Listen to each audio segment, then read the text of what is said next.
Today we're revisiting 7 figures who, at the time, were practically mocked out of the building. But in hindsight, they weren't nearly as bad as we made them look. Let's start with someone whose story has quietly become one of football's most misunderstood. Arsène Wenger left Arsenal in 2018 to a crowd who couldn't wait to see the back of him. The Wenger Out banners had been waving for years. The narrative was clear. A legend who'd overstayed his welcome, clinging to outdated methods while the club stood still. But strip back the frustration and look at what he was actually working with. When Arsenal moved to the Emirates in 2006, the club took on a debt of around £390 million. Wenger himself said he had a huge sense of responsibility to get the club through it without going bankrupt. For nearly a decade, he was operating with one arm behind his back, while Chelsea and City were being bankrolled by billionaires. And yet he kept Arsenal in the top 4 for 20 consecutive seasons. He built Thierry Henry and Patrick Vieira into world-class players from relative unknowns. He won a record 7 FA Cups. He produced the only unbeaten league season in Premier League history. Since he left, Arsenal have reported losses totaling hundreds of millions. Turns out keeping the lights on while finishing 4th is actually quite difficult. From a manager who was there too long to one who perhaps wasn't given long enough. Unai Emery arrived at Arsenal in 2018 with a resume that should have bought him considerably more patience. 3 consecutive Europa League titles at Sevilla, trophies at PSG. In North London, though, he became the punchline of 1,000 good ebony clips, and by November 2019, he was gone. What followed should have entirely reframed how we saw his Arsenal spell. He won a record 4th Europa League, beating Manchester United in a penalty shootout where Villarreal converted all 11 of their kicks. He then took Villarreal to the Champions League semi-finals.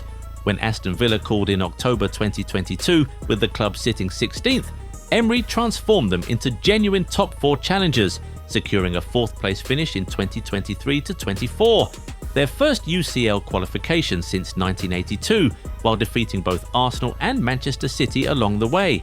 Villa even reached the Champions League quarter-finals before losing to eventual winners PSG. ESPN once noted that Emery's win percentage at Arsenal was actually the 3rd highest in the club's history at 55%, a figure that got quietly buried under the noise of a chaotic transition. The problem at Arsenal, it turns out, was never just the manager. Speaking of problems that went deeper than one man, Ole Gunnar Solskja, PE teacher. Not a real manager. The online verdict arrived within weeks of results dipping, but here's what too many people ignored. Solskjaer walked into a dressing room left fractured by Mourinho's era and immediately rebuilt morale. His first 19 games as caretaker produced 14 wins, and he equaled the Premier League record by winning his first 6, matching Ancelotti and Guardiola. He delivered back-to-back top 4 finishes, United's first since Ferguson retired. In 2020-21, they finished 2nd with 74 points, scored 73 league goals, and reached a European final. His win percentage at the club was 54.2%, making him the 2nd best performing United manager since Sir Alex, ahead of both Moyes and Van Gaal. Rashford hit a then career best 22 goals. Shaw was the best left back in the country for a period. Pogba had his most consistent United spell. None of that fit the narrative. What's followed since, the identity crisis, the mid-table chaos, the revolving door of managers, makes those 2nd place finishes look considerably harder to achieve than they were given credit for. Staying at Old Trafford for a moment, no conversation about United misfits is complete without Fred. The Brazilian arrived in 2018 and never escaped the memes. The misplaced passes, the dropped balls under pressure, the highlight reels of his worst moments. It stuck. But look past the clips. In 2022-23, Fred registered 19 interceptions, 13 clearances, and 30 chances created in the Premier League. One analytical breakdown of his pressing found he applied 154 pressures in the middle third during a comparable period, more than Rodri at 95, Jorginho at 100, and Fabinho at 90. He scored against Barcelona, Tottenham, and City. He operated in a double pivot, as an advanced 8, and as a high-press midfielder depending on the system. After his departure, the very coverage that mocked him started asking why nobody in the United squad was doing what he used to do. That's not a coincidence. A similar story of underappreciated chaos belongs to Darwin Núñez. The £85 million fee made him a target before he'd played a minute for Liverpool, and when the chances started flying wide, the conclusion was immediate: flop. But the underlying numbers told a different story throughout. His movement in behind was relentless, he consistently posted strong XG figures, and he stretched defensive lines in ways that directly benefited Salah and Diaz. He came off the bench against Newcastle, with Liverpool down to 10 men and trailing, and scored twice to win it 2-1. In January 2024, he became the first Premier League player that season to hit double figures in both non-penalty goals and assists. Luis Suarez, not a man who gives out praise cheaply, said of him after a Uruguay performance, "I have one of the best number 9s in the world ahead of me." Was he perfect? Far from it. But flop was always a lazy conclusion built on highlight reels rather than full games, especially now that you see how difficult it seems for Isak, a world-class striker, to fit into that same system. Massimiliano Allegri's second stint at Juventus drew relentless criticism.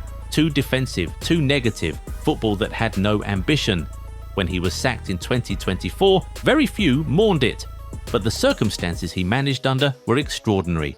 In November 2022, Juventus' entire board resigned amid a financial fraud scandal. A 15-point deduction was applied mid-season, announced hours before a match they then lost 4-1. UEFA banned them from European competition for 2023 to 24. Pogba received a 4-year doping ban. Fagioli was suspended for illegal gambling. Allegri was steering a club in genuine institutional freefall, with a debt that had reached €389 million and a wage bill slashed by 16%. His 70.48% win rate from his first spell, 5 consecutive Serie A titles, 4 domestic doubles, 2 Champions League finals, remains the highest of any manager in Juventus' history. Now, with fresh management in 2025-26, Juve sit 5th in Serie A and were just beaten 5-2 by Galatasaray in the Champions League playoffs. The first time in the competition's history they conceded 5 in a single game. Boring, it turns out, was actually holding the ship together. And last, and perhaps the most complicated, Sepp Blatter. Let's be direct, Blatter left FIFA in 2015 under a corruption scandal that tainted his entire legacy. None of that disappears. But the conversation has shifted since Gianni Infantino took over. Under Infantino, FIFA unnecessarily expanded the World Cup to 48 teams, launched a bloated 32-team Club World Cup that bulldozes domestic pre-seasons, sold out to the Middle East and America, and has driven a fixture calendar that is genuinely breaking players. Many supporters argue the focus has shifted almost entirely toward commercial growth. Blatter, for all his documented failings, at least presided over a format that fans recognised and a governing body that, publicly at least, kept football at the centre. The point isn't that he was good, it's something more uncomfortable. Sometimes the person who replaces the problem just brings a different set of them. 7 figures, 7 verdicts that didn't age the way people expected. Football has a way of making us forget our own past thoughts, and these cases are a reminder that even the most confident takes can look bad down the road. Who do you think looks the best now? Let us know in the comments. Remember to leave a like on the video if you enjoyed it and subscribe to the channel. Also be sure to turn on post notifications so that you never miss out on any new videos. Catch you in the next one. Bye.